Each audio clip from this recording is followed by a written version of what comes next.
Calédonie Ensemble exprime son inquiétude quant à la décision prise par le gouvernement d'engager une stratégie de déconfinement à partir de lundi prochain. Selon Calédonie Ensemble, cette décision est prématurée car il faut non seulement du temps pour préparer le déconfinement, mais le pays ne dispose pas de garantie de pouvoir disposer de masques et de tests de dépistage nécessaires pour une sortie progressive du confinement. Le point avec Laura Chintu, avec Alix Madec. Adapter les mesures de confinement de la population à partir de lundi prochain, c'est l'annonce faite samedi dernier par le gouvernement. Cela ferait de la Nouvelle-Calédonie le premier territoire de la République française à engager une stratégie de déconfinement.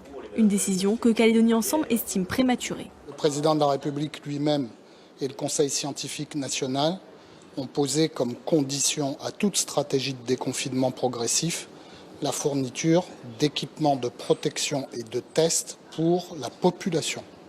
Or, nous n'avons en Nouvelle-Calédonie pas les quantités de masques nécessaires pour envisager une protection de tout le monde à partir de lundi.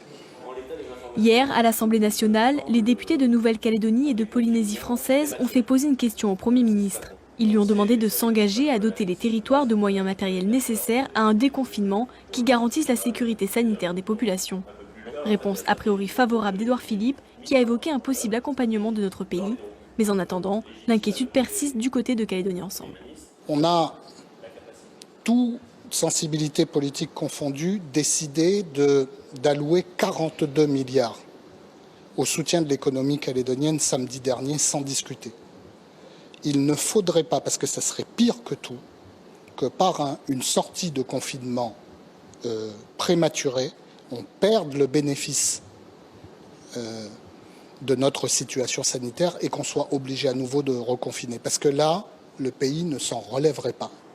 Calédonie Ensemble reste dans l'attente des annonces qui devraient être faites par le président du gouvernement et le haut-commissaire dès demain.